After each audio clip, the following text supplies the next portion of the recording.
I think Bhavna, we can begin. Let's not further delay. So please unmute yourself and yeah, we are ready to go. We are already live streaming on YouTube. Am I audible properly? Yeah, please go ahead. Namaskar. Good evening to all joining us from India and very warm greetings, especially to our friends from Australia, Japan, and the US. I'm Bhavna Dabari, President of the Indian Futures. I take this opportunity to welcome you all today on behalf of the Indian Futures. I cannot but begin by hoping you and your loved ones are safe and healthy. Let me at the outset introduce the Indian Futures very briefly. We are a New Delhi based independent as ideas startup that started out in January 2016 with the sole aim to creating a global platform to plainly and dispassionately discuss in the truest ancient Indian tradition of a samvad, a dialogue, the ideas of new India in all their varied dimensions and contestations. The simple idea is to go beyond the headlines of the day and have an honest, deep dive conversation amongst the thinking community in India and abroad. The idea is to organize and probe our minds on a contemporary theme of critical relevance of India and the world. We are extremely proud to have recently hosted some of India's finest minds from the world of government, politics, academia, diplomacy, and culture. Sri Suresh Prabhuji, former cabinet minister, Sri Devendra Fadnavis former CM of Maharashtra, Sri V. Muralidharan ji, who joined us again today for inaugurating today's workshop, Dr. Vinay Sahasrabuddhe ji, President of ICCR, Ambassador P.S. Raghavan, Chairman of NSAB, Ambassador Nirupama Menon Roy, and Ambassador Vijay Gokhale, recently retired Foreign Secretaries of India, Ambassador Gautam Bambawale, former Indian Ambassador to China, Professor C. Raja Mohan, Professor Makarand Paranjpe sir, Director IIAS Shimla, Yamini Iyer, CPR President, and Rajiv Sardesai are just a few I have named here. Beyond I hand over to Manish to introduce the theme of the workshop, I would like to request you to follow us on all social media such as FB, Twitter, Insta, and YouTube. And feel free to share today's event with hashtag TIF Quad. We would welcome that for sure. Kindly put yourself in silent mode to avoid any distraction in the program. Thanks again to one and all who have joined us here or on YouTube, where we are already live streaming the event. Over to you, Manish, now, who will introduce the theme of the international workshop.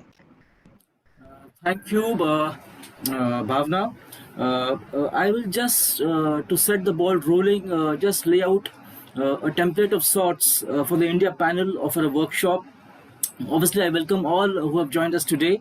To begin with, Quad, as I see it, surely marks or displays a strategic ambition of India to be a great power again, as many argue now, that in the post-independence years, in fact, saw the dismantling of the British Raj legacy of India's tall geopolitical standing. And in fact, Quad, as Professor Rajamohan pointed out recently, via the Indo-Pacific, really was setting a new template of sorts to connect with the West. India, I would also argue, through Quad, sees an unparalleled ambition of Prime Minister Modi personally. Many have talked about his striving for domestic political dominance or even hegemony, but Quad internationally seems to display his own international ambition for India in many ways. India's re-entry into the Quad with full earnestness is a culmination, I would say, of a long and a tortuous diplomatic journey that began way back in 1998 after the nuclear test in the form of Jaswant Singh Stroke Talbot dialogues, and that in fact many, and I would definitely call it as India's international reset. To fast forward to Quad, its promise and India's approaches is being actively unpacked layer by layer by analysts and decision makers here and in global capitals everywhere. Let's not forget, and here these are the basic concerns which I'm sure we have a galaxy of stellar speakers who would really look at. That India's, in fact, a very unique standing in the Quad, that it is the only non-treaty and a non-alliance partner of the US. India's primary objective via the Quad is to prevent a unipolar Asia. And again, this is strewn with real substantive problems. At one level, it is really about so called misunderstanding or misapplication of the concept of strategic autonomy. Then there are very serious hesitations of history and also strategic distrust in some measure. And also, very important diplomatic challenges I see it is about developing those habits of cooperation bilaterally and even multilaterally now with Quad. And I think the most important point, the really big elephant in the room, is really China. How do we deal with the economic trade interdependencies with China? And again, the rapidly shifting asymmetry, power asymmetry between India and China in China's favor. And to take us through all these complex set of issues, complex set of concerns, we have been extremely fortunate to assemble really a top-class panel, a really top-class assemblage of thinkers who have really devoted their time, their energy, their experience to really understanding India and Quad in the Indo-Pacific. We have with us Sri Bajent Panda, who is known globally for his very clear, articulate vision of India, of New India's ambition. He is currently the Vice President of the BJP and also handles Delhi. But again, he is more known widely for his ideas written in various columns, in his speeches earlier in Parliament when he was a member of Parliament, Rajya Sabha and Lok Sabha both. So great to have you with us, Mr. Panda, and we completely understand the urgency because the West Bengal results, the exit polls are still are on the way, and I'm sure you are being invited. And thanks, despite your busy schedule, you have managed to be with us. We also have with us Ambassador Mohan Kumar, who is the chairman of the RIS, the MES top group think tank. He's a prolific speaker and also the dean of the School of Foreign Affairs of Global General University. Thank you, Ambassador, for joining us. He has been very a distinguished foreign service officer. Also, was India's ambassador to France very significantly. Thank you, sir, for joining us. We also have with us Professor Swaran Singh, my senior colleague in CPOD SIS. He is one of India's top sinologists, and his words are read, each and every word are read carefully and seriously by scholars and decision makers in the country, in China, and in different parts of the world. We also have with us my dear friend Professor Harshvi Pant, who is again a top scholar on India's foreign policy, India's grand strategy. He's again a top columnist writing in the Hindu, in the Hindustan Times, the Times of India, and also international publications, journals, and also has written many books which are, and in fact, I would also say that he is one of the few scholars in India who has been extremely prescient about the trajectory of China and what sort of challenge China would pose for India and the larger Indo-Pacific countries in the region. So I think with this, I'm truly delighted, truly indebted that all of you could make it today evening.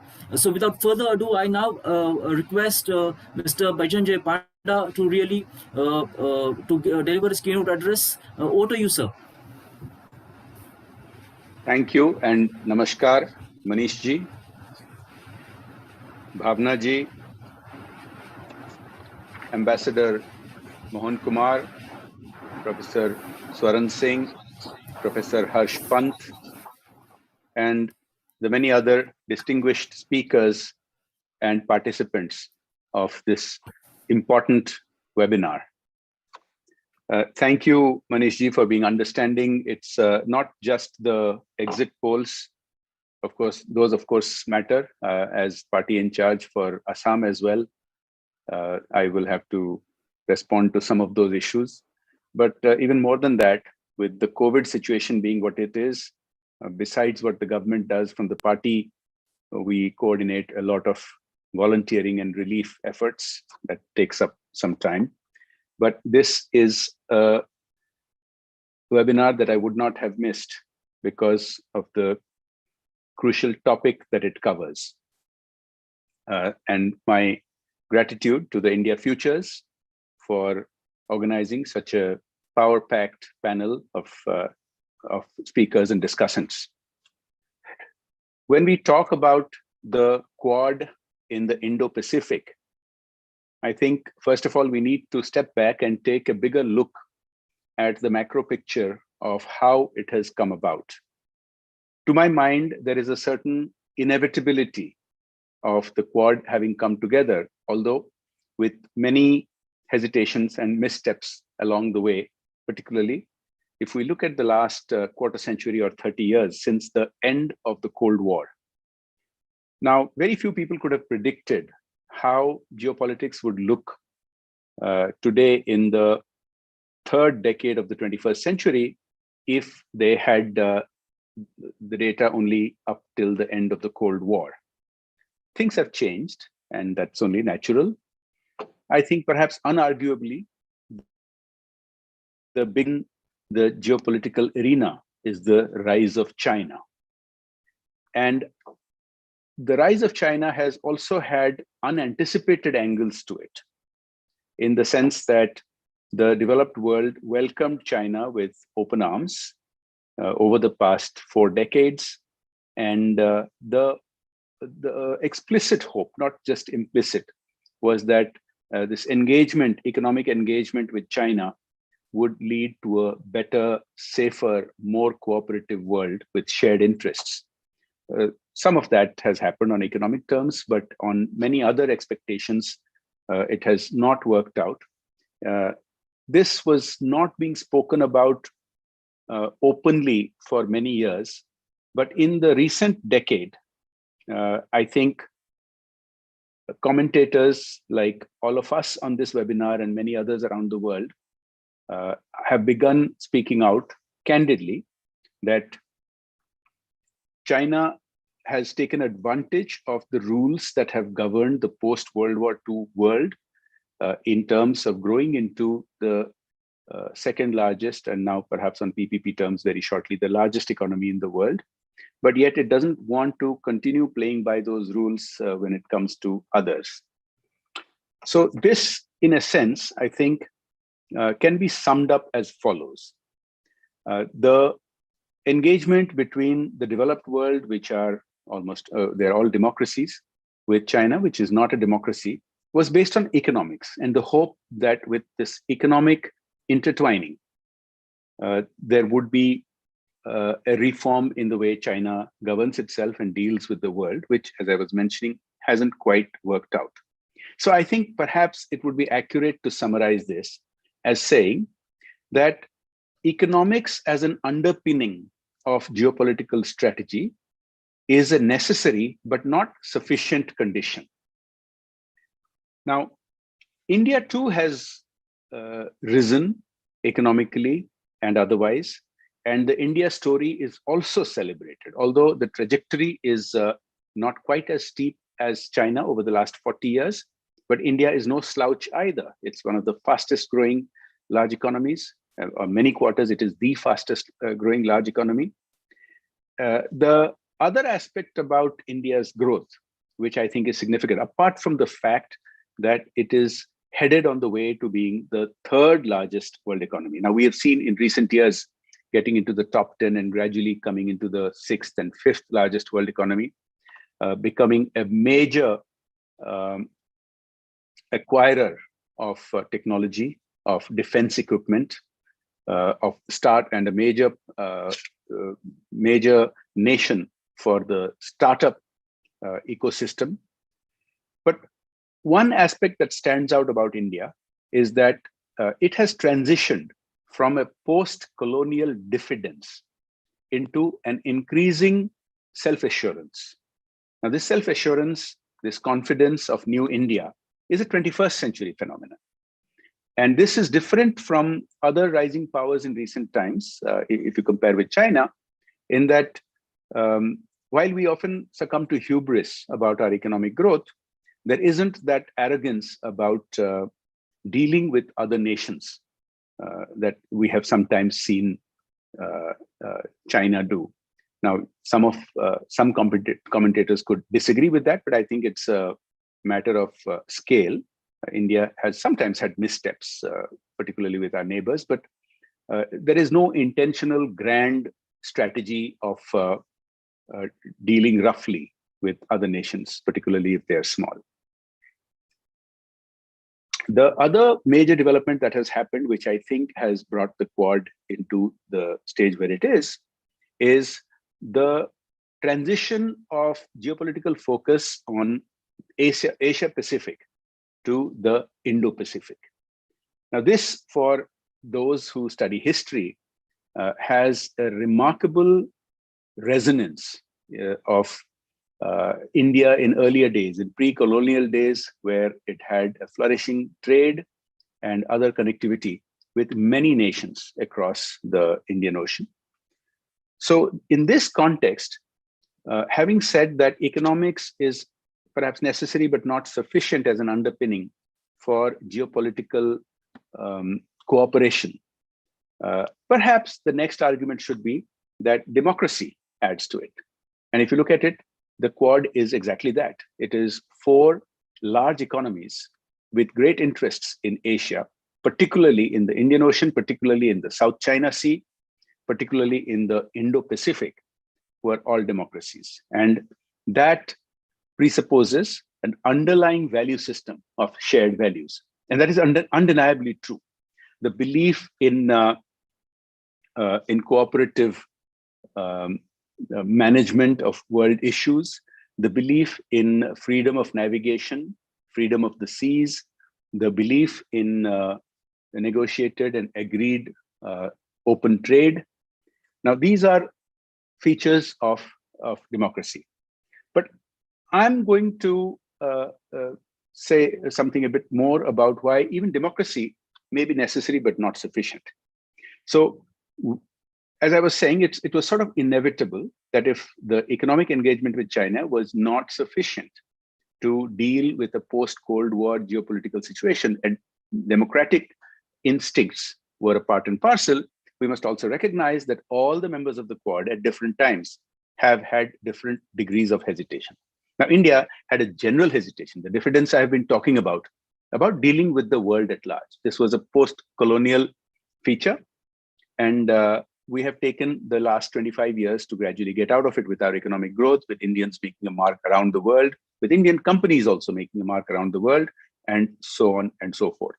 But the other members of the Quad have also at different times shown different degrees of enthusiasm, sometimes bordering on apathy. Now, that has changed in just the last few years. And again, this has to do with the further rise of China and sometimes the assertiveness and aggressiveness of China, as we have ourselves experienced on our borders, and many other Asian nations have experienced on their borders or on their oceans. So I think if you look at the latest situation, the Quad has got a boost in just the last few years. But even then, the very recent developments show that sometimes not only economics, but even democracy can be necessary, but not a sufficient condition. Now, we've had hiccups along the way in the relationships between the Quad members. We've seen recent examples of unilateral freedom of navigation operations by individual members of the Quad, which come as a surprise to other members. We've experienced this ourselves recently, and a bit of a shock. We've also experienced that in dealing with the pandemic, Now, that may not strictly be a Quad issue. It's not related to the Indo-Pacific, but this kind of a cooperation of coming together of four important economic powers that are democracies presupposes that you have that cooperative nature of dealing with world issues, which I mentioned earlier. Now, in dealing with the pandemic, we've also seen, while India has increasingly stepped up, and as Manish Sabade was mentioning, one of the key features of this, of course, has been Prime Minister Narendra Modi's personal efforts. As I have often said in on many such occasions, right from day one in 2014 on taking office, I think this Prime Minister surprised a lot of people who did not expect him to have this much of an interest and this much of an instinct about geopolitics, about, for example, engaging the Indian diaspora to leverage our influence. For example, vaccine diplomacy. Now, today we are going through a crunch, and some may question why we went out of our way to help 80 countries. But if you, second guessing is easy, but if you turn the clock back and in the context and the time in which that decision was taken, it made eminent sense. And it did pay a lot of dividends in gaining India friends and influence across the world. But we have seen hiccups when it comes to other members of the Quad to be equally unstinting about reaching out and returning the favor when we have needed it. Now, fortunately, that seems to have been resolved in just the past few days with the intervention of our foreign minister, our NSA, and the Prime Minister himself. But I think this indicates that both economics and democracy are necessary but not sufficient conditions. So there must be something more that is required to bring such efforts. I'm hesitating to call the Quad an alliance because it's not quite an alliance, but it is certainly something akin to one. And so that is something that is worth discussing and debating. And I hope other speakers will touch upon this in the ongoing discussions today. So as I come to an end on my comments for this webinar, I would like to say that the transition of India from a post-colonial diffidence to an increasing self-assurance is an ongoing process. It's not going to stop. Yes, this Prime Minister has helped shift the gears dramatically, but I think we are getting into a situation where we are building institutional instincts and institutional processes that we will continue this process in the long term. Over the next generation, I have no hesitation in saying that as India grows into the world's third largest economy, it will continue to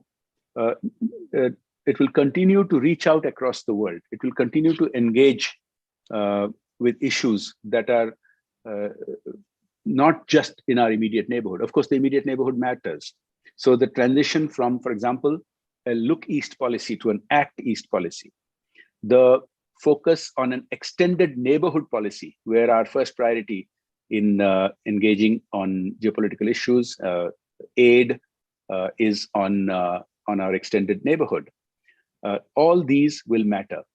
Now, how does one predict how the Quad will look like in 10 or 15 or 20 years? I think I would not want to speculate casually about that. This does require further discussion, but I will conclude by touching upon what I had said at the beginning. The inevitability of the Quad is something that I still believe in, but that doesn't mean it can function on autopilot. That doesn't mean it can be nurtured without the right nutrients, without the right engagement, without the right personalities playing a key role. This is something that is worth discussing. Thank you very much for this opportunity to address this very august audience. And I look forward to taking feedback about further discussions on this topic. Thank you. Jai Hind. Thank you, Mr. Panda. I think this was very succinct, very insightful keynote address. Obviously, I mean, the first and the last thing which you said, that Quad in many ways was inevitable, but again, very important concern you flagged, that it really cannot be on an autopilot mode. It has to be nurtured. And it has to be really taken ahead by leaders who have a very strong strategic sense of direction. I think that's a very important point you made. Obviously, talking about, and I think you really hit the crux of the issue, that it is really about China, about the rise of China, and again, what sort of role expectations were there, and how China has repeatedly but aggressively now belied those expectations. Earlier, we were talking about peaceful. The world was talking about peaceful rise, responsible stakeholder, but now, especially after 2008-9, we see the Chinese aggression.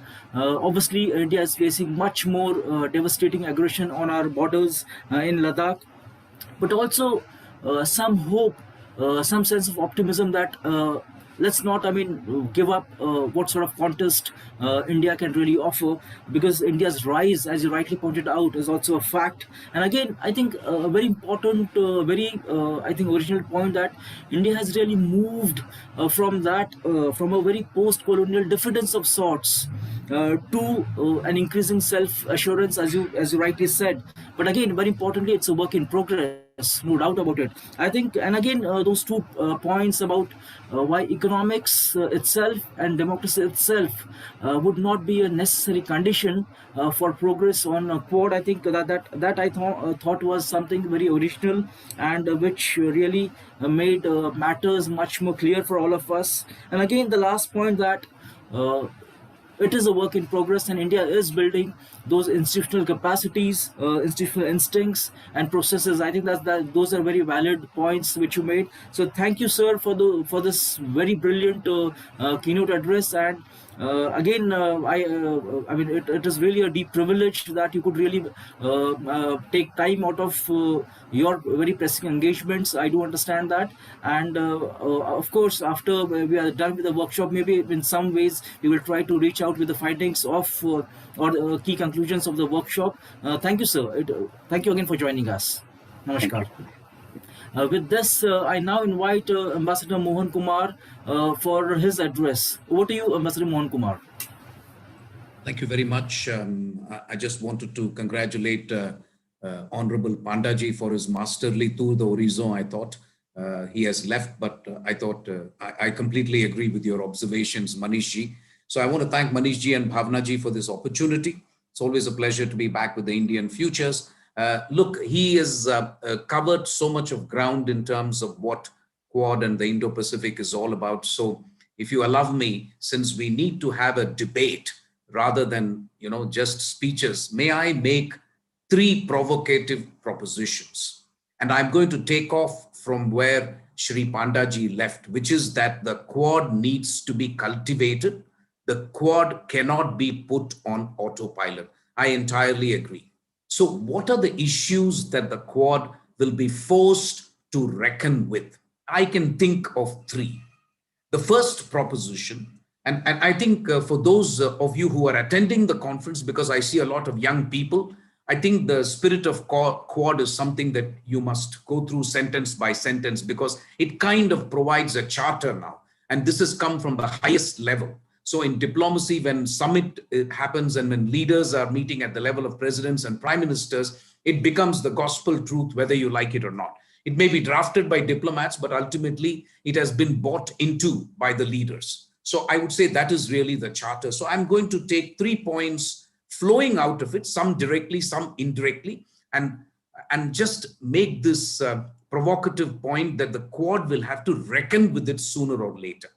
The first one is the Quad says we are committed to democratic values, peaceful resolution of disputes and freedom of navigation, right? And territorial integrity.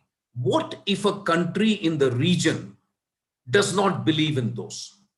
So how are you then going to handle that?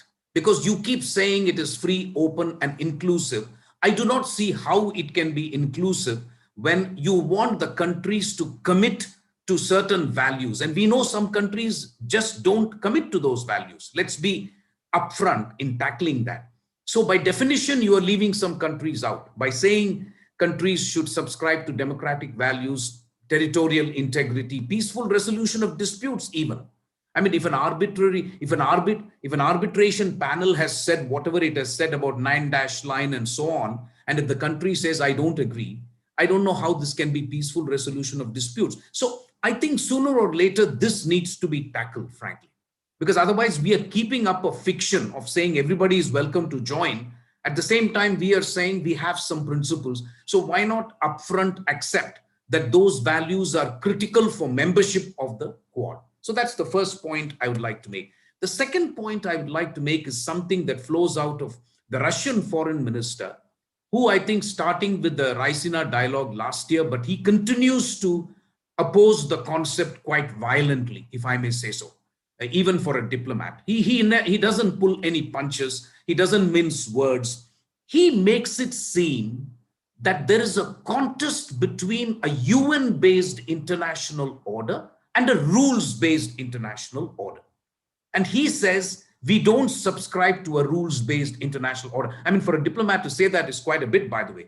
He says very frankly, we don't agree with this rules-based international order that the Quad and the Indo-Pacific propound. We want to go back to the UN-based international order. Why? Because the UN-based international order confers unconditional sovereignty on members. So there is no question of interference in internal affairs, and you can pretty much do what you want. So that is a comfort, obviously. I mean, it's a particular point of view, but I don't think the Quad and the Indo-Pacific should let this go uncontested. That's all I'm saying. So that's the second point.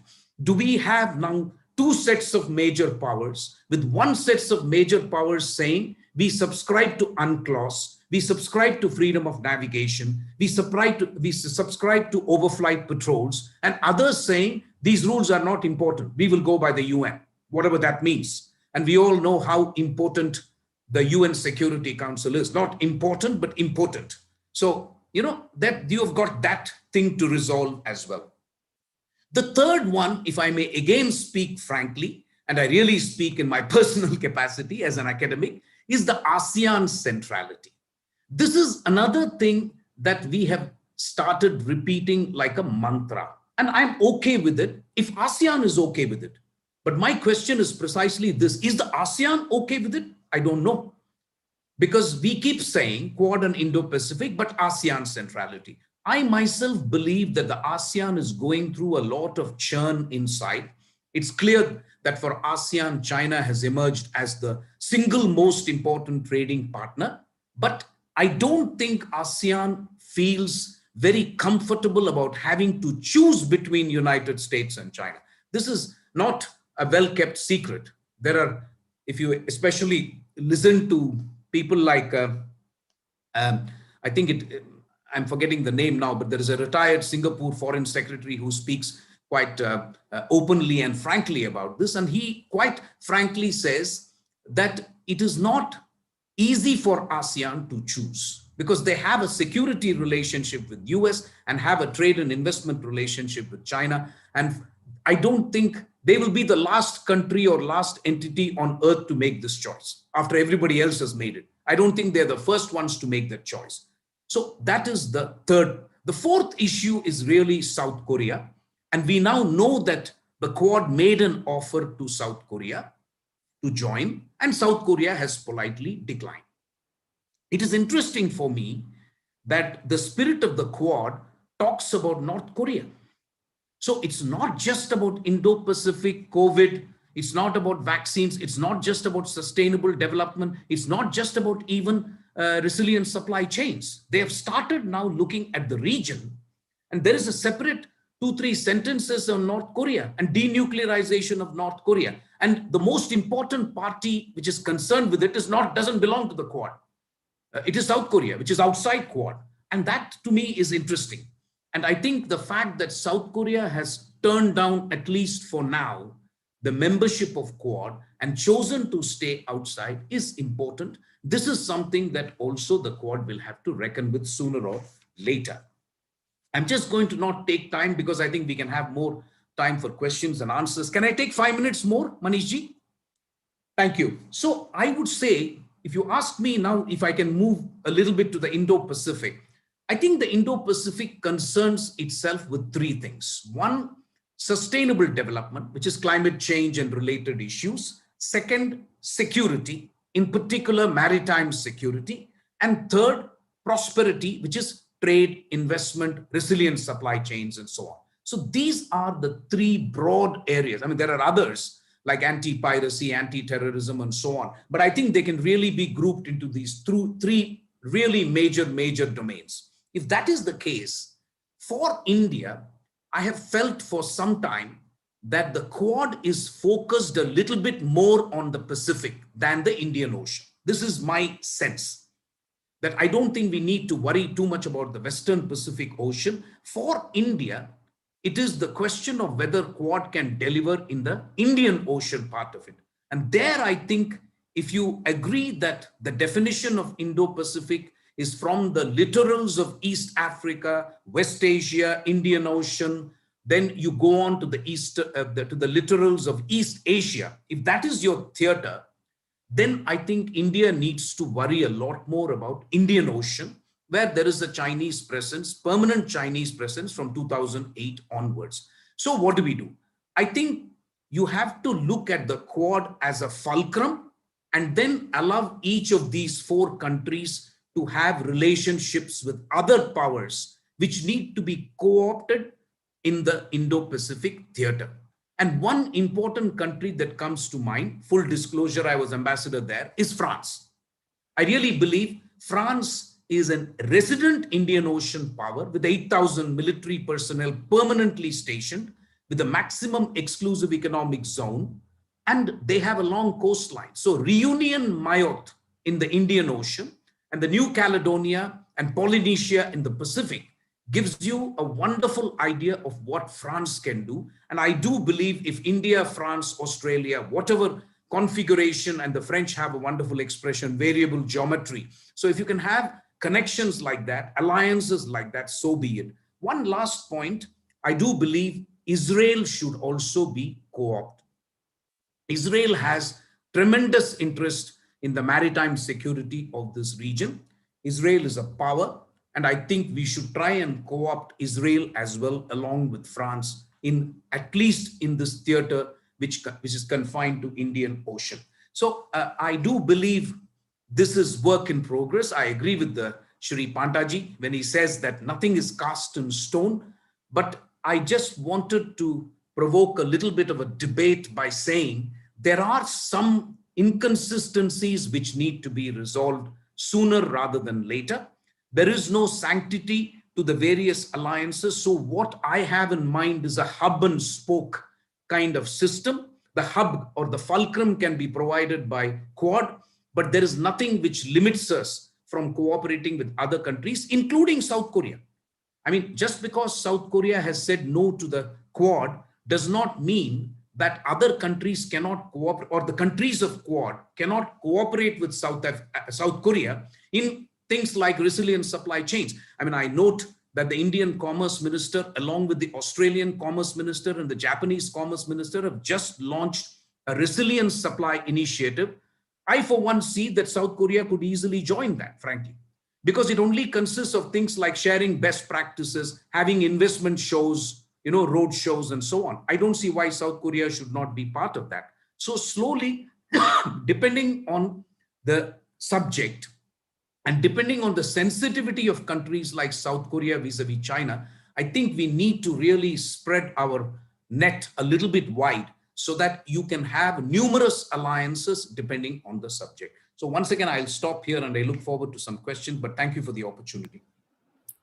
Thank you, Ambassador Kumar. I think that was a very stimulating address and very clear-headed thinking about what sort of issues need to be grappled here and now, in the sense in coming months and years.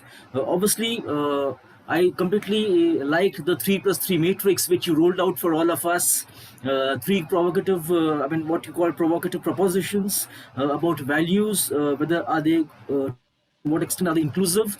And again, are we seriously thinking about peaceful resolution? What does that exactly mean? Obviously, then the second point which you talked about, the Russian foreign minister saying that again and again about contrast between and how India and other Quad countries need to be challenging that version, that contest about US based versus rules based international order in the Indo-Pacific. The third point obviously was about ASEAN centrality, how South Korea remains so central to Quad, and maybe the promise of Quad in many ways. Then also the three things which you talked about, maritime security and the whole question of prosperity. But I think the larger point about which I found very attractive in your address was about the idea of co-opting and really keeping Quad in that sense open-minded about interacting more closely with countries like France. I mean, there is a strategic rationale to do that, and also Israel. I think those were brilliant points which came out and really gave us food for thought in many ways. So thank you, Ambassador Kumar. As always, it was a delightful presentation. With this, I now request Professor Swaran Singh to address us. Over to you, sir. Thank you, Manish and Bhavna, for keeping India Future's flag flying high and bringing one after another great speakers to your brainstorming sessions. I am indeed honored to join that list of luminary speakers that you are invariably able to bring, and compliments to the Indian Futures team as well, which has been very, very technical and savvy in terms of making great presentations under your leadership in that sense. I'm also delighted to be part of this excellent panel led by Shri Jay Panda and Ambassador and now Professor Mohan Kumar and my very dear friend Professor Harsh Pant. I was also delighted to see my colleague Professor Shantashri Pandit. I saw her on my screen, so I would like to acknowledge her presence amongst us also. Let me say that excellent two presentations have set the tone for me to focus on a very, very limited and focused area, as Manish had suggested to me, in the ongoing debate that has seen one after another leaders and intellectuals trying to find an answer to that question as to whether Quad is going to be an Asian NATO. And we have seen leaders trying to explain that it's most likely not going to be an Asian NATO. I heard in the morning Tomohiko Sansei, who has been advisor to Shinzo Abe, who's one of the greatest proponents of free and open Indo-Pacific since his confluence of two oceans speech in Indian Parliament. Tomohiko Sansei has been advisor to Shinzo Abe and was of the view that Quad is not something of present, and I like the way he said. And he said this is about future.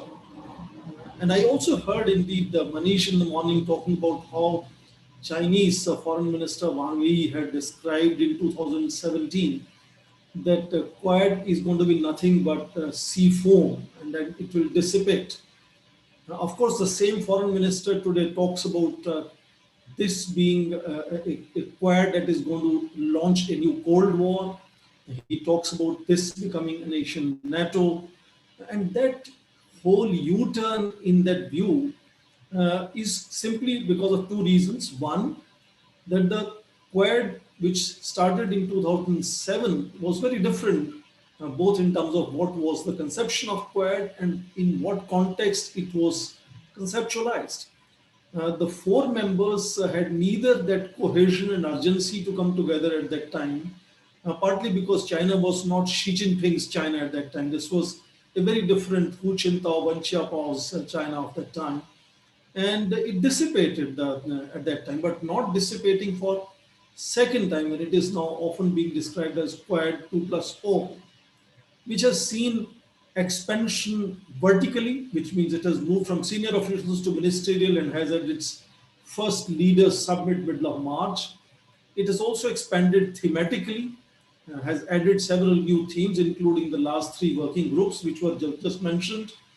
And of course, now almost getting ready to also expand horizontally. And we are hearing repeatedly, various descriptions of Quad Plus and Quad Plus Plus. Quad Plus obviously talks about South Korea, Vietnam, New Zealand, and then of course we talk about three European countries, UK, Britain, and France, UK, Germany, and France, and of course Israel, Canada, Brazil, even Chile, for example. So this thematic vertical horizontal expansion, which is like an explosion, is making at least scholars and leaders in China look at it as emerging as a nation NATO. And that is something that I want to address in my limited amount of time that I have. And I will do that more like an academic. So I will first try to share with you how I look at what is NATO. You could go back as an academic to Cardinal Richelieu of 1629, conceptualizing the whole idea of collective security, which was then put into practice in Peace of Westphalia and finally operationalized in League of Nations Covenant. And then, of course, this simply meant that any attack on one of the members would be seen as an attack on all the members. And therefore, all members would treat it as violation of their own sovereignty. And NATO came upon later to treat that doctrine into an operational mechanism. And therefore, collective security came to be called collective defense.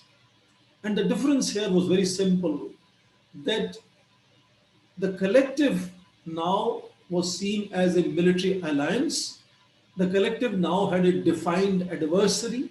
The collective now had a defined strategy as to how they will respond to what kind of range of threats that they could face, including, most of you would remember COP 1, COP 2, the whole long volumes of targets that would be hit upon by NATO in that sense. So NATO came to be an operational mechanism fundamentally to achieve the doctrine or principle of collective security, but was now called collective defense.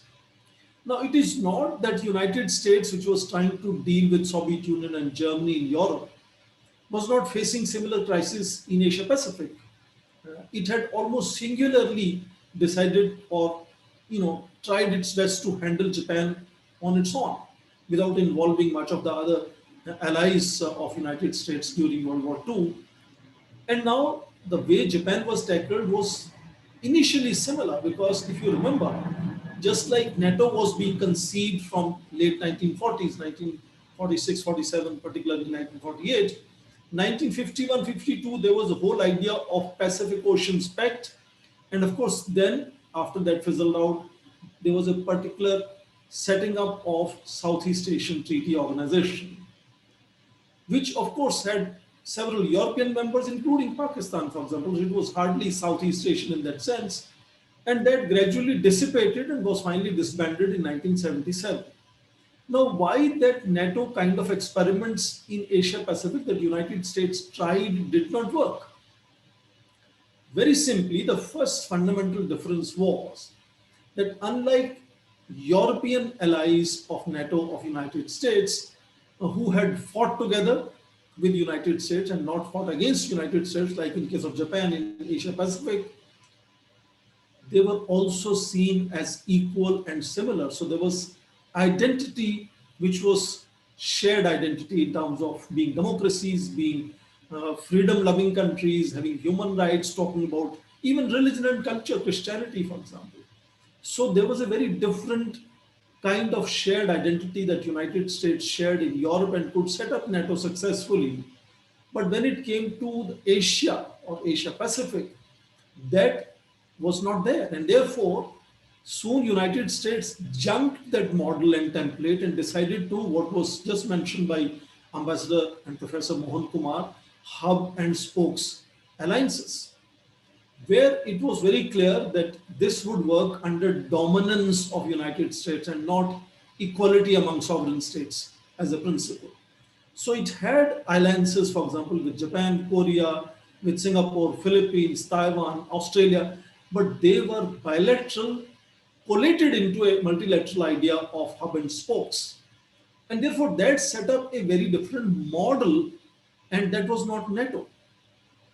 Now, add to this the fact that these are ultimately few countries who became allies of United States, but bulk of major nations of Asia did not feel comfortable. One after another, they left Southeast Asian Treaty Organization. Some other countries like India decided to absolutely not be part of any military alliances of that nature, because it is in Asia's civilizational DNA to promote sovereign equality, to discard any unwanted interventions into other states' internal affairs, to respect strategic autonomy, which is still the buzzword in India. And therefore, it was not in Asian DNA to become part of any military alliances which could force upon in terms of intervening other states and then forcing other states to behave in a certain fashion.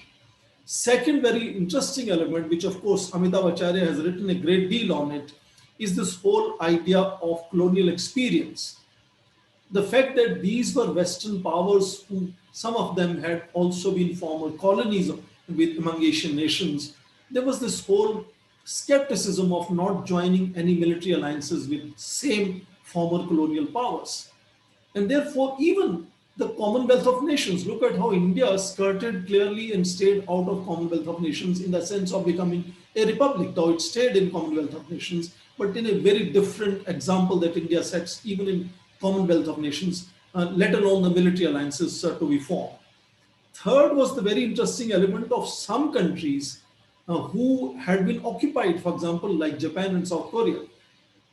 They had a very special arrangement with the United States, but even those countries have constantly felt very uncomfortable in towing the line.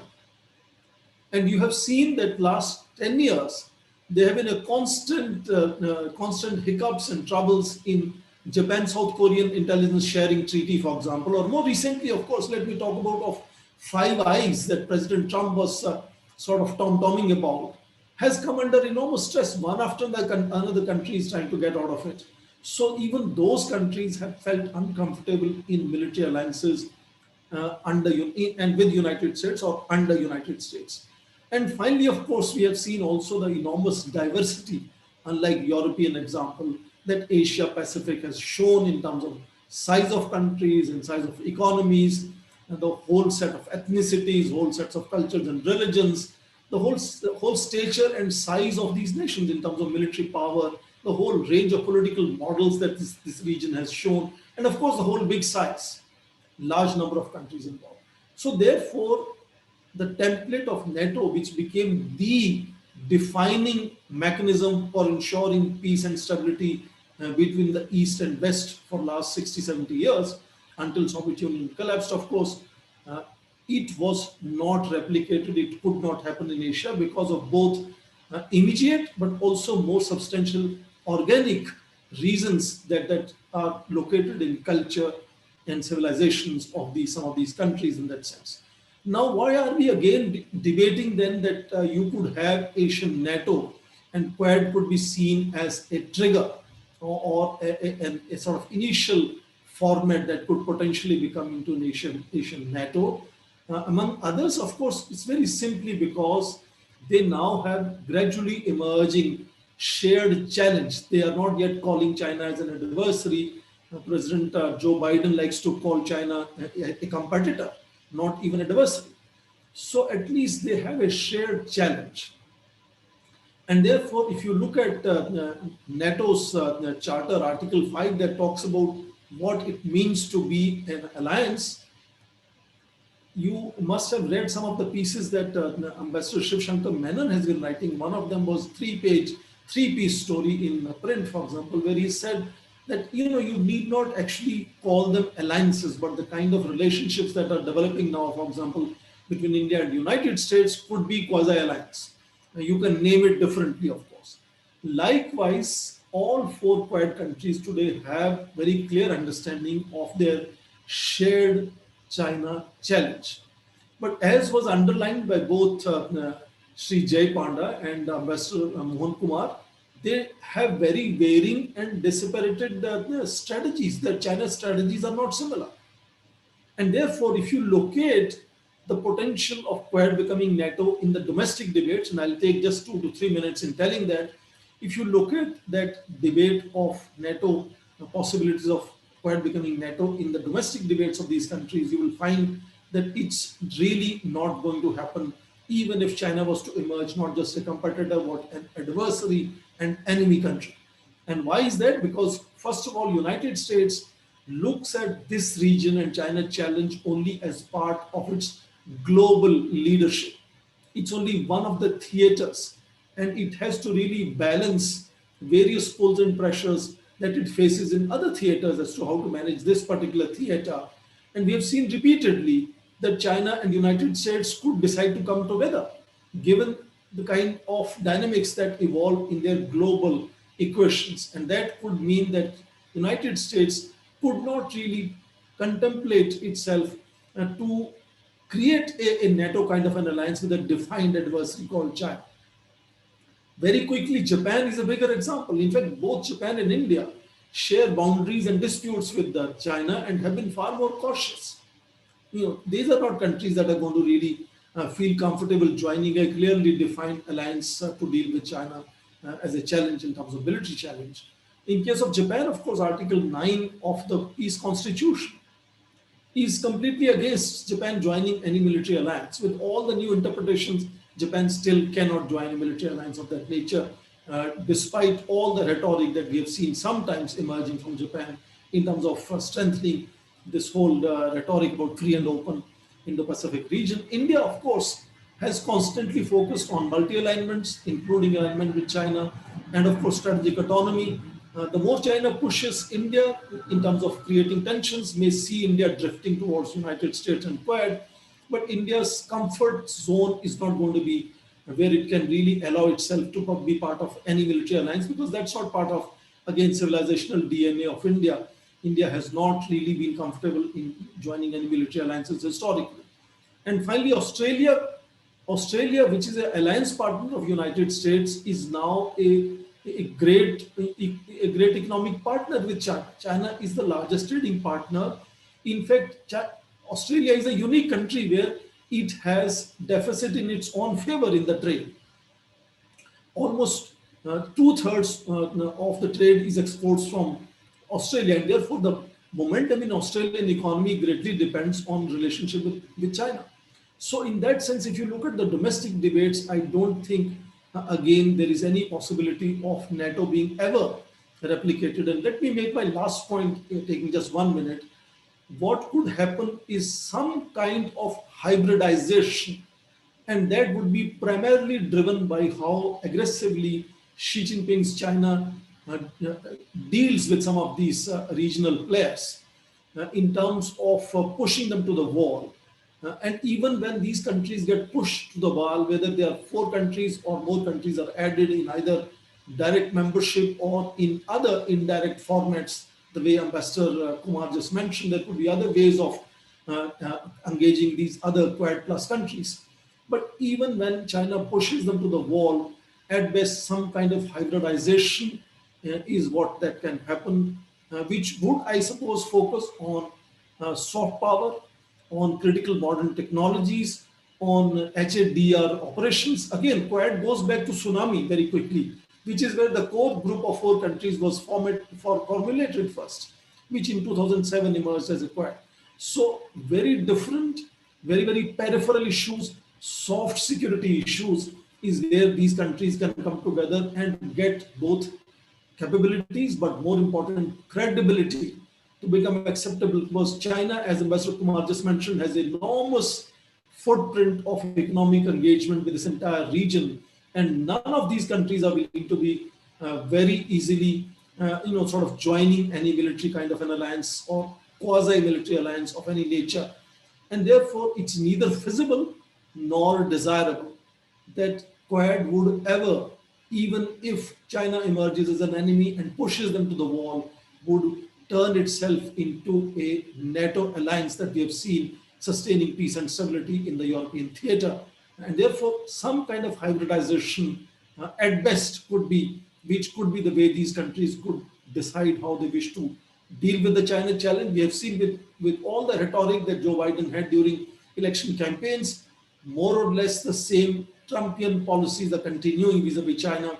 And therefore, despite the rhetoric of engaging China through all the allies together, some kind of that challenge is what is being perceived as a continuity for United States. And it is United States. Some of you will remember how Mike Pompeo was the greatest proponent of Asian NATO, how he would almost use very harsh language, not against Xi Jinping, but also against Chinese Communist Party, saying China is different from the party. So that era has gone. I think the same challenge, same policy is being now calibrated and conducted in a very different, subtle fashion now. And that makes United States far more dependent on its Asian allies. But nevertheless, only hybridization is what I'm assuming that can at best happen. But last point I want to make, China is never going to create a situation where it is going to push these countries to the wall. China does not believe in confrontation. China believes in what is called cabbage strategy or onion strategy of incrementally opening up its the cards, incrementally expanding its influence, making adversaries feel gradually comfortable to its rising footprint. So China is not going to do something, most likely, given my understanding of China, where it will make countries feel that they are being pushed to the wall. So it's a very civilizational way of gradually inching, expanding its territory. We have seen some of the examples, the way it has really co-opted and integrated Hong Kong, Macau, and potentially Taiwan. So it's absolutely not possible that anything akin of NATO will ever be either desirable or feasible when it comes to Indo-Pacific region. What they produce in future, whether they actually end up co-opting China into the same kind of framework, where it is called framework now, we'll have to see. But let me stop here and I look forward to other presentations. And if there are any comments or questions to me, thank you, Manish and Bhavna, for making me part of this very interesting brainstorming session. Thank you.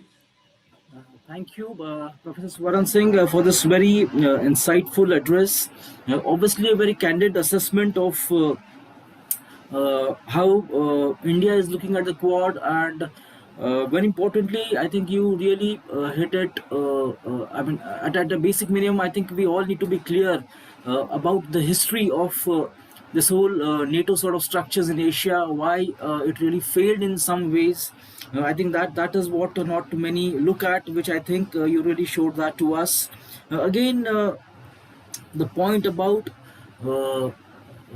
all talk about taking on China, I think you are right in some ways that as of now, the domestic debates still seem to be very don't seem to be very definitively moving in one particular direction. Maybe I mean in India it might be pushing in a different direction, but other countries, I think they are still, the hedging strategy is still on in some ways. I think you are right about it, absolutely. And again, very important point that is India really looking at a Quad as really an aligned structure. And again, you really pointed out in some ways, but many would also contest that India's civilizational DNA would not allow India to be into a formal whatever alliance within a particular group. So I think that also is something which we need to be really thinking about seriously. And again, the last point and a very valid concern, a very valid issue which you pointed out is that ultimately it is going to be a mix of strategies. It is going to be a hybridization, what you call rightly, and that is being reflected. For example, we were talking in the morning that to what extent, as in fact, that is what you are also mentioning, that US and Japan, are they on the same page despite being alliance partners on dealing with China? And the answer is not very clear. And in fact, Professor Taniguchi exactly said that if you think that decoupling of China is going to happen, just forget it. I mean, he was very categorical, and coming from his position where he was a very senior policy advisor and a speechwriter of Prime Minister Abe, I think that's a very clear statement and affirms what you are saying, that it is really going to be a mix of strategies. And again, the ending with obviously how China looks at it, and it is Chinese, as you said, are going to look at it very incrementally. This whole onion cabbage approach, peeling layers after layers, incrementally. I think that is what you meant. So I think this is very interesting. Take on how India is looking at the Quad question, and how, in fact, China is also seeing this, and also how other partners, other parties in the Quad, other three countries also looking at the Quad question. So thank you again for this brilliant address. With this, I now call my friend Harsh to address us all. Over to you, Harsh. Thank you, Manish, and thank you, Bhavna, and thank you, India Futures, for having me as part of this conversation. I've been listening to both Professor Swaran Singh and Ambassador Kumar. Ambassador Kumar is going to take the jobs away from academics, and that's the very big danger we are facing.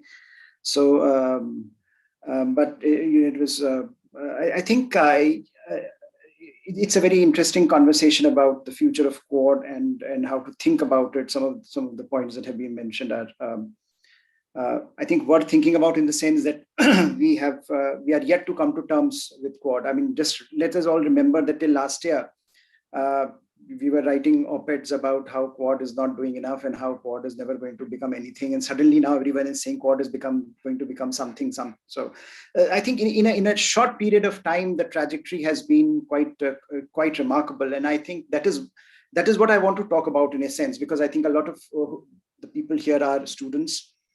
And I think Quad is an extremely interesting case study in how you think about a contemporary issue, which has very interesting resonance both in policy and theory, and it is happening in real time.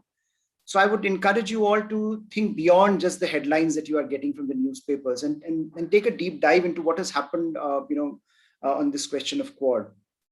So my basic point, and so therefore I have nothing much to offer. I will just I'll just raise a few questions conceptually and theoretically, in terms of how should we think about the idea of Quad as a conceptual framework, and how can we adopt that in our understanding of international relations.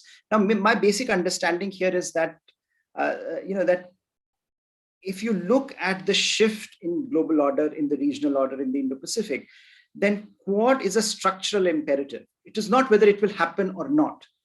It is something that emerges out organically from the system itself. And that is what I think it's interesting.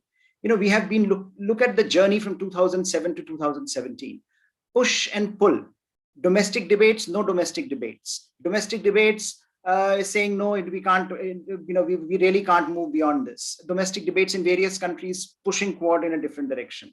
At the end of the day, 2017, you brought it back on the table. So why did it come back on the table? It came back on the table because there is an element of the structural reality that the countries face that they have to respond to.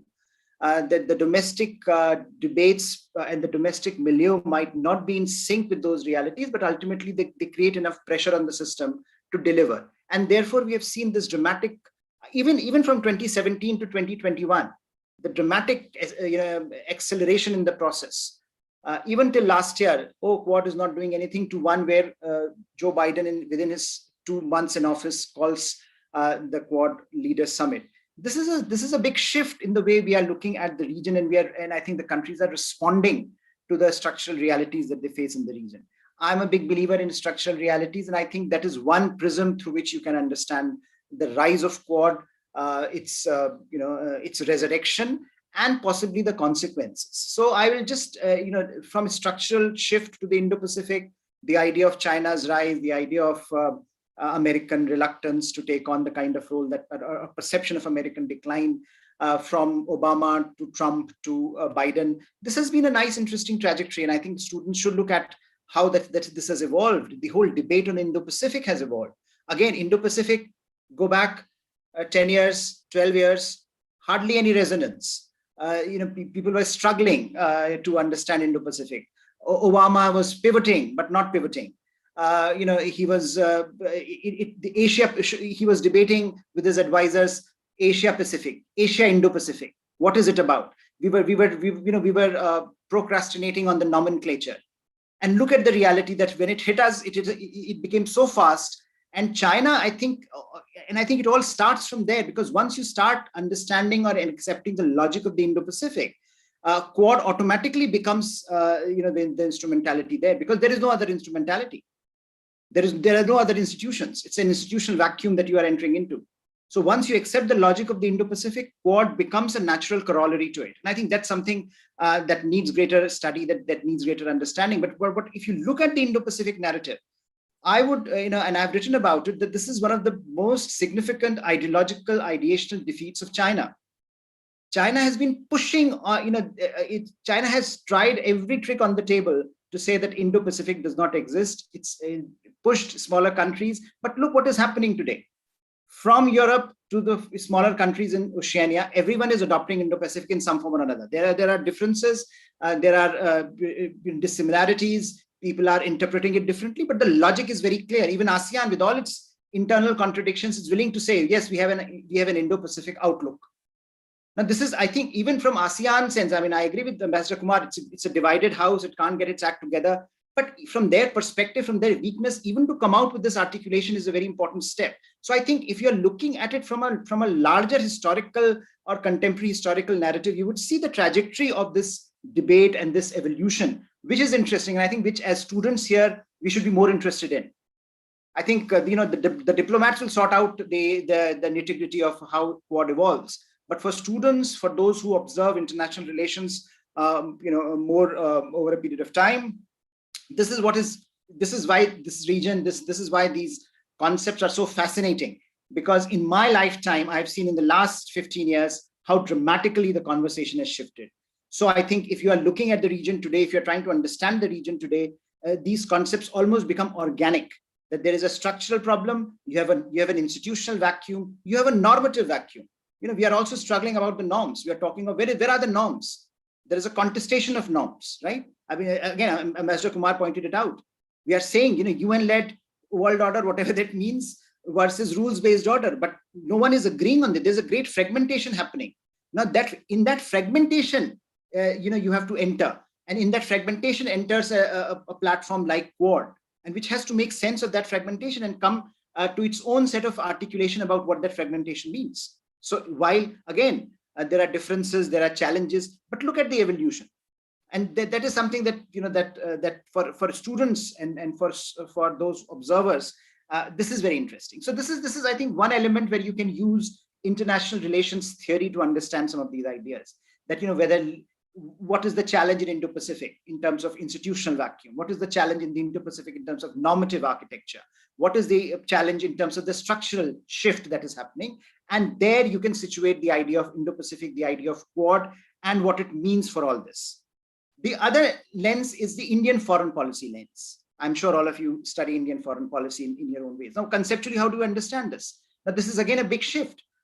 You had Jay Panda just saying, we are moving into assertive New India. What does it mean in academic terms, in conceptual terms? It means that here is an India that is, that was not ready for Quad in 2007, but by 2017 was ready.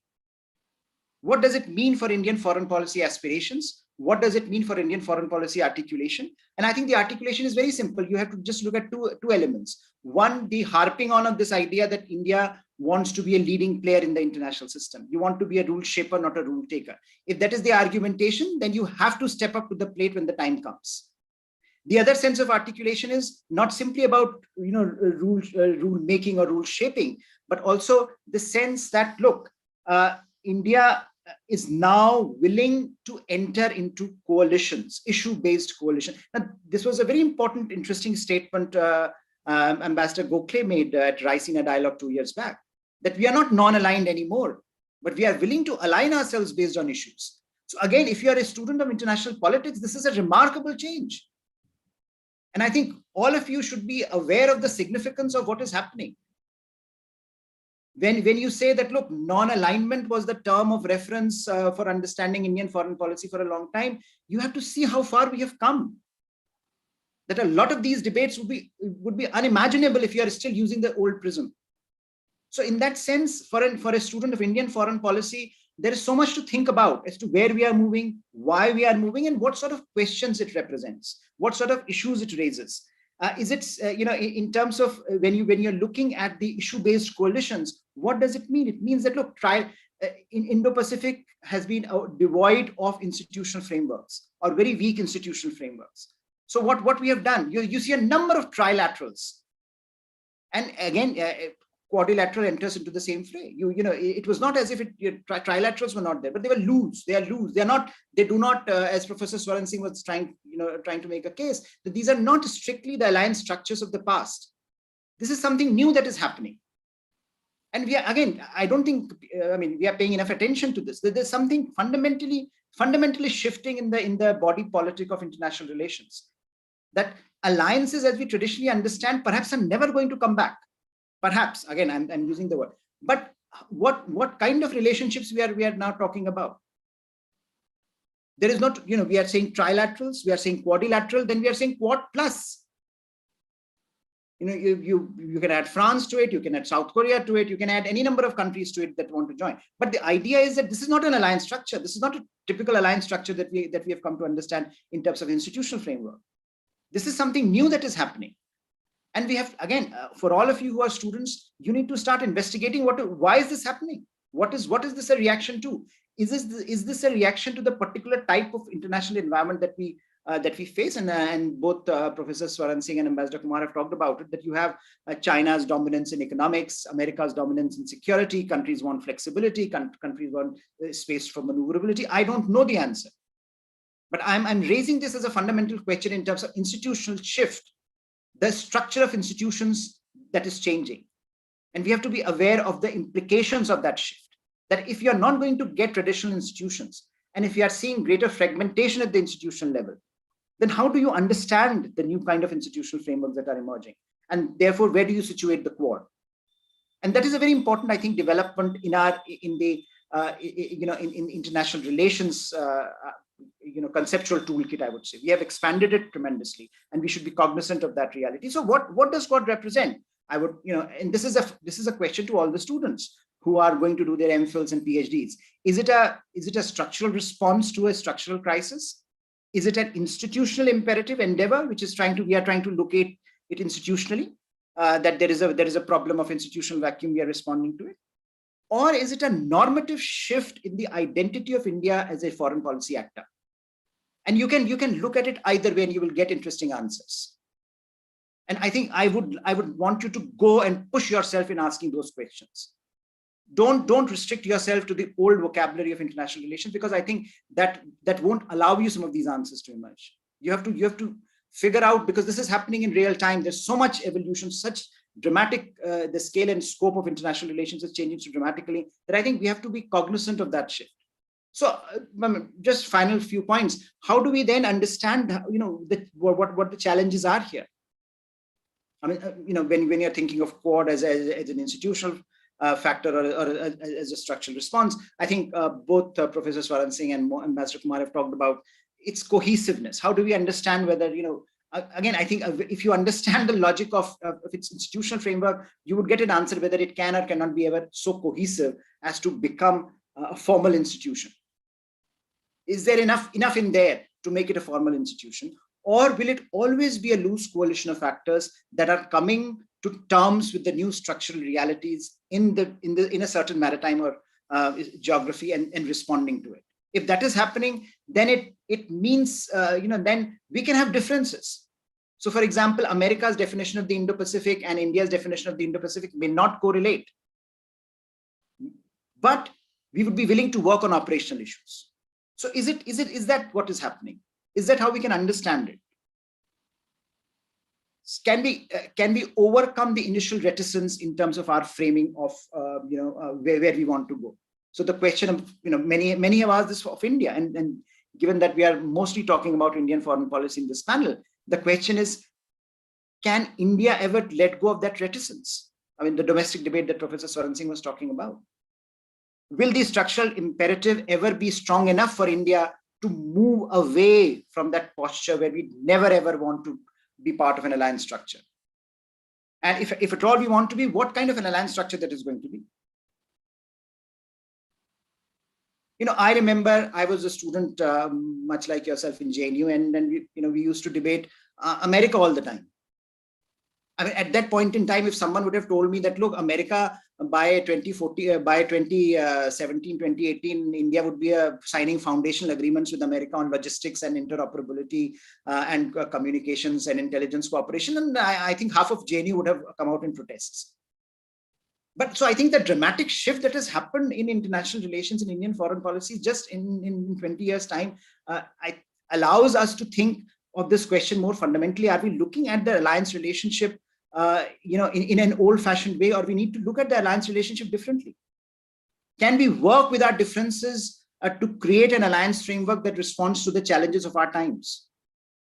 Again, I don't know, but this is a question that that leads us to a certain set of arguments. And I think the final point about Quad and Quad Plus and whether there is an interesting debate here. Ambassador Kumar talked about how interesting actors will have to be brought in, and I think that is certainly, if you are looking at Quad as a loose alliance, as a loose framework of partners, then I don't think Quad can be by definition Quad, and we'll have to inevitably bring in other actors. But the question is, what happens then? Does Quad lose its relevance? If you're saying that Quad should have other actors around it, France here, Israel here, UK there, even EU, for example, which has just come out with their Indo-Pacific articulation. Then what does it mean for Quad? Does Quad remain Quad, or does Quad become something else? And I think that's a question that we are still grappling with. It's happening in real time. Whether Quad should focus first on consolidating its gains and then expand out, or whether, given the structural imperative, we have to engage with everyone else at the same time. So I think the wider, the debates on Quad are significant. They are very interesting from a scholar's point of view, from a student's point of view. They are happening in real time, so they give you enough evidence. You can actually test your theories, your models, because in a decade we have seen such a dramatic shift. And I think a number of the assumptions with which we have grown up understanding global politics perhaps may have to be questioned and rethought, given the challenges that we are facing. And Quad represents, I think, is a manifestation of the unique times in global politics, where a structure like Quad perhaps had to be reinvented if it were not there. So that is something that I would want to conclude with. But I think this is the way, this is the trajectory I want you to take as students, because I think there are some very interesting questions about international relations more broadly, but Indian foreign policy also, in the way Quad has evolved over the last few years. Thank you. Thank you, Harsh.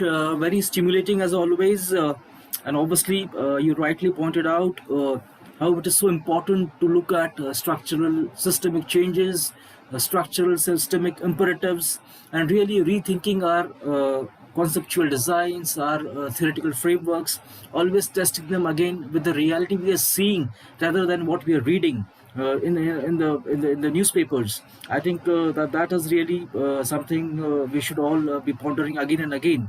And again, the major point of that, and I think that was something original in many ways, that how Quad, the resurrection of Quad, the continued rise of Quad, how that is in fact in some ways an ideological defeat of China. I think that is something which is really something which we need to reflect more, and which maybe China needs to reflect more. That in some ways the ideational battle has China seems to have already lost in many ways. So I think that was brilliant. Thanks, Harsh, again. And with this, since we are coming to the close of the session, usually I do chip in my share of questions, but I'll not do it for this session.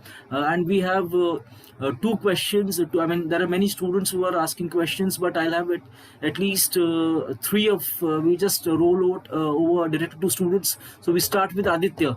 Aditya, please introduce yourself, and then we take the and ask a question.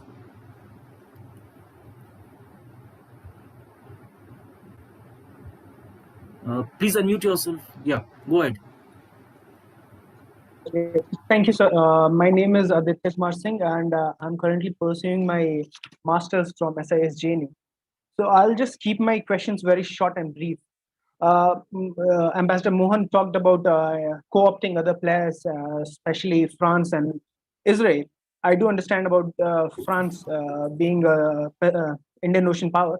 So how do we co-opt Israel? One thing I can imagine is in the technological area. So what would be Israel's role, if you could explain a little bit of that? And so my question is about the second question is to Professor Swansingh. So you talked about different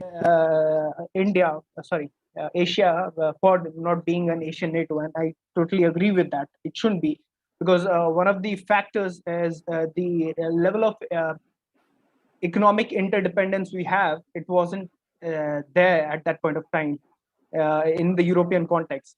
So my question is, there has been a very tricky tightrope for the countries to balance. One is the economic ties, which is with the Chinese, and the security ties with the Americans.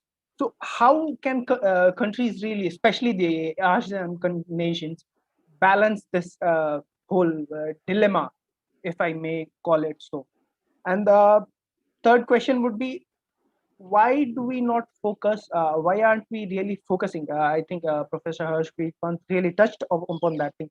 Trilaterals, having trilaterals. Why aren't we really boosting up the trilaterals with we can have it with India, Japan, and Vietnam, and other countries? And just to touch upon about Taiwan's role in this whole Indo-Pacific. Thank you so much. Thanks, Aditya. And we can we take two more questions finally? So Puneet had a question. So Puneet, please go ahead. Please introduce yourself, and just one question, unlike Aditya. Uh, right, sir. I am Wing Commander Puneet Chadda. I am a PhD scholar at the Central University of Gujarat at Gandhinagar. I have just one small question. That are there some structures within US who are in support of Quad with us, and some which are not in support? Because practically we have seen that the US has exercised FONOPS, if you have seen. So are we the weakest link in the Quad? Have we lost our hold over the Indian Ocean region? What have been our gains, and more important, what have been our losses? This is what my simple question is. And in future, if a superior organization like NATO, will it hold a sway over Quad in certain situations, and thus we get undermined in our situation? These are my questions. Thank you, Puneet. And we have the last question from Ayushi Ketkar. She's a faculty at the Center for National Security Studies in JNU. Over to you, Ayushi.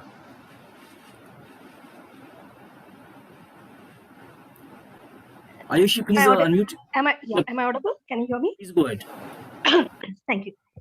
That's a lot of food for thought, and I think Ambassador Mohan and Professor Pant have played devil's advocate in giving us a lot of things to ponder over. My questions are basically, this entire organic growth of Quad seems to be based out of a lot of negativity. It seems to be an anti-China coalition, something that has emerged out of institutional vacuum and a normative vacuum, as you might say, as put by even Professor Pant. So in this entire base of negativity, do you see a positive future for Quad? And for me, this is a matter of concern, especially when Ambassador Mohan says that this could be juxtaposed against United Nations. As a scholar of national security, I put in a lot of trust in United Nations and multilateral organizations.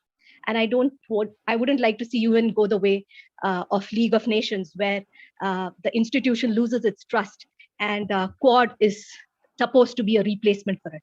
Because obviously I see United Nations as a rule-based multilateral organization. So I would like your comment on that. And here, another thing that I would like you to ponder over, or probably, comment on, is how can India play a role, especially when you are sandwiched between an economic giant like China and a security giant like US. So I'm sure in a post-COVID world, the role of India in rule making, rule shaping, rule implementation will be even more as a moral power and somebody and a country which has always stood for peace. So I would like your comments on how India can play a more active role in a post-COVID world. Thank you, Ayushi. So let's begin with Professor Ambassador Mohan Kumar. Would you like to respond?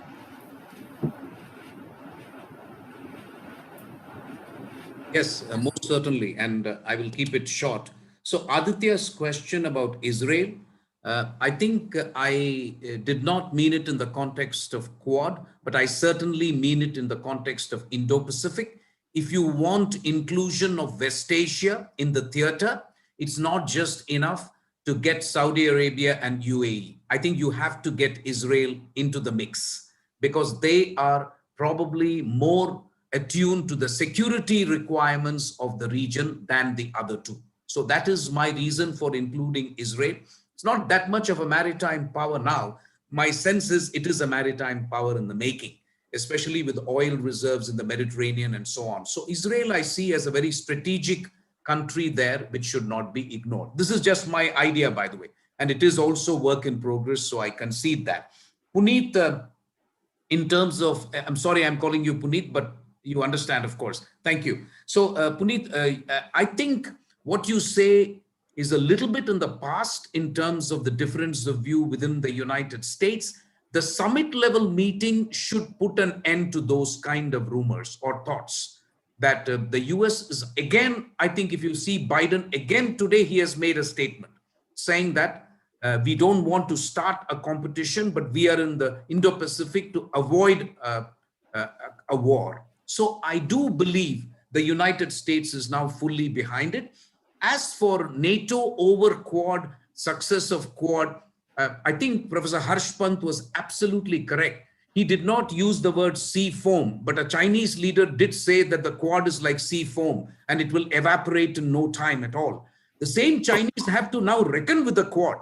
That should give you an idea of the trajectory that Professor Pant is talking about. The trajectory has been remarkable. I completely agree with Professor Pant.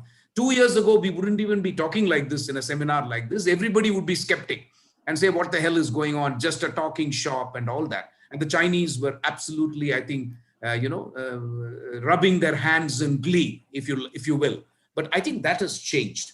To Ayushi, sorry. Ayushi, I think you have to recognize that China has pushed us into this. No question about it. It's been one of the forces, at least, which has pushed to really Quad becoming a reality. You cannot get away from it. But I want to provoke you even further, since you say you have an unconditional commitment to the UN. I'm putting words in your mouth. You didn't use the words unconditional commitment. What kind of an unconditional commitment can you put into an organization that reflects the contemporary, that does not reflect contemporary reality? It refuses to take in India, Brazil, Germany. Why should I have any faith in an organization like this? So I would actually provoke you by saying it is UN's failure that has actually pushed countries into plurilateral groupings. And one of them is Quad, no question about it. Where has the UN delivered? Please tell me. The UN Security Council is completely blocked. The General Assembly is completely emaciated. And there are a few UN agencies who are doing their work. But we all know that some agencies work better than the others. So I really do believe it is China which has led to, also you talked about Indian foreign policy and India being between two giants.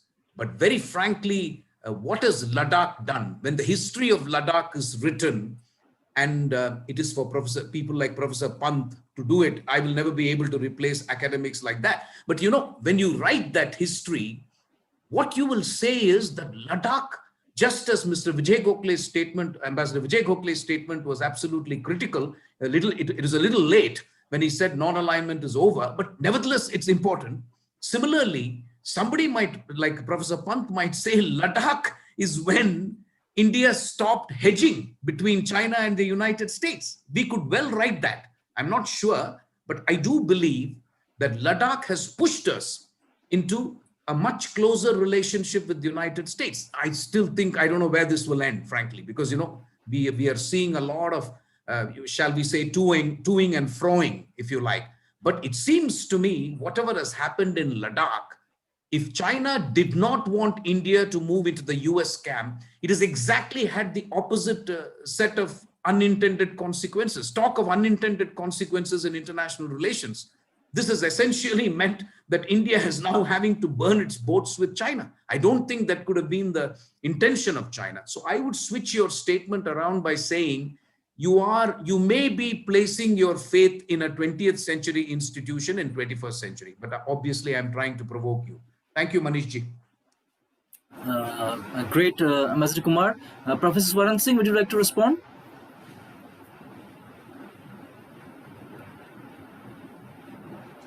Yes, Aditya was asking as to how do countries balance between security provider and prosperity provider. I'm simplifying the relationship that most of the regional countries have here. The problem is not just limited to how these countries make their choices. It's equally a problem which big powers like United States and China face. If they are, let us say, hypothetically able to decide their spheres of influence like Soviet Union and United States did, then the smaller powers had no difficulty in understanding who to bandwagon or engage and who not to bandwagon and engage. The problem here is that just like China is kind of transforming its economic prowess into political influence and military modernization, likewise, United States is using its military preponderance to be at the frontier of technologies and have economic engagement and preponderance. And once that overlapping happens in areas of what they would call their core interests, is where the choices for smaller and middle powers like India would become much more difficult. And that is where we have to choose, as India now focuses on multi-alignments, which means we are exploring in terms of what sectors India can partner with in what countries, and not kind of have a blanket policy of some country being a friend and some country being not a friend. And that very difficult calibration of choices that these countries are constantly making, sometimes it appears that they're maneuvering space between United States and China, just like it happened in case of last year's tensions on China-India border. That maneuvering space, it seems, begin to shrink. But they will have to continuously make those choices as to how much to engage either of the sides, because we are not in the 20th century kind of cut and dry spheres of influence. These are very complex spheres of influence where you have multiple initiatives which are overlapping. Some of them are also security initiatives, but also prosperity initiatives at the same time. So how these two big powers, United States and China, and of course Russia as well, how that triangular relationship evolves in coming times will decide whether the choices for others are going to be easier or going to be much more complex in that sense of choosing cost-benefit analysis. That is what takes me to Wing Commander Puneet Chadda's question as to what does India gain by joining the Quad. Equally important question would be what would India lose by not joining the Quad. So countries always make a very, very national interest-driven cost and benefit analysis as to what kind of initiatives would be pushed at what stage. And so far it appears that India has initially been seen as a reluctant partner in Quad, but lately has shown little more interest in engaging Quad. But repeatedly also keeps qualifying. For example, the latest Raisina speech of Foreign Minister says that this is an effort not to reinforce Cold War mindset, but to really overcome those Cold War mindsets, which is again an indication. So I personally do not see at all India burning its boats, as Ambassador Kumar said, with China. Before we end this year, we might see either the Prime Minister or President of China visiting India to attend the BRICS summit. And you remember how India had bargained during the BRICS summit in 2017 when the Doklam crisis was going on. India was not confirming if Indian Prime Minister is going to attend the BRICS summit at that time. So likewise, India will have to manage the show because India is now holding the presidency and is hosting BRICS summit. And therefore, India continues to engage Russia, China, India Triangle, Shanghai Cooperation Organization, BRICS, and all kinds. So it's not a picture to me as of now that is like burning the bridges vis-a-vis Chinese. And I almost daring to guess that we will see one of the two senior leaders visiting India within this year and showcasing a very different kind of relationship. China is already offering help for pandemic for India. The Chinese ambassador in Delhi is issuing tweets every day. So it's a kind of a web of multiple choices, and nobody knows better than Ambassador Mohan Kumar how diplomats have to calibrate between various multiple shades and sort of choices that they get. And it's never a clearly defined either or choice that countries have. In that sense, India will continue to engage in Quad, but also continue to showcase its being at variance compared to all other members. Indeed, each member is at variance with each other. And that's a very definite choice driven by their own national interest. And we'll continue to see that happening. And if this is ultimately going to be nothing more than a framework, then its strategies to deal with so-called China challenge will have to be far more subtle and imperceptible, and not going to be really something that one can tom-tom in terms of victory or defeat vis-a-vis the Chinese ever.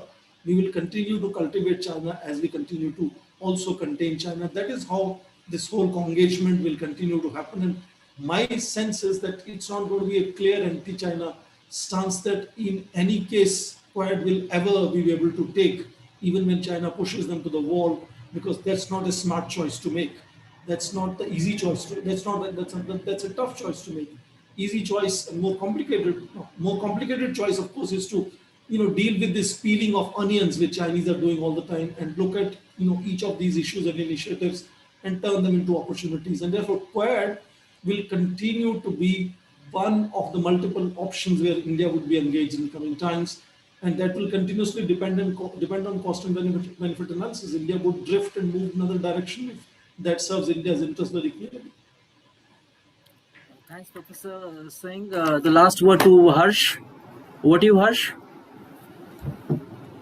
Thanks. I think, Manish, everything has been addressed. I don't think I have anything to add. I think there was just one question. Aditya had this thing on trilaterals. I just want to say that there are multiple trilaterals. As Ambassador Kumar said, variable geometries in play here in Indo-Pacific. So there are multiple trilaterals that are in play. And I think Quad, if you look at Quad, the trilaterals have been much more effective so far in giving greater cohesion. So whether you're looking at India, Japan, Australia, of course, Australia, Japan, America have long had the relationship, but India, Australia, America. So I think there are many of these trilaterals have actually been working, and multiple others are now being talked about. So we are looking at Indonesia, Australia, India, for example, as a new trilateral emerging. So I think that will continue. I have no doubt, and that's why I said I think these geometries, variable geometries, different configurations will be with us for a while.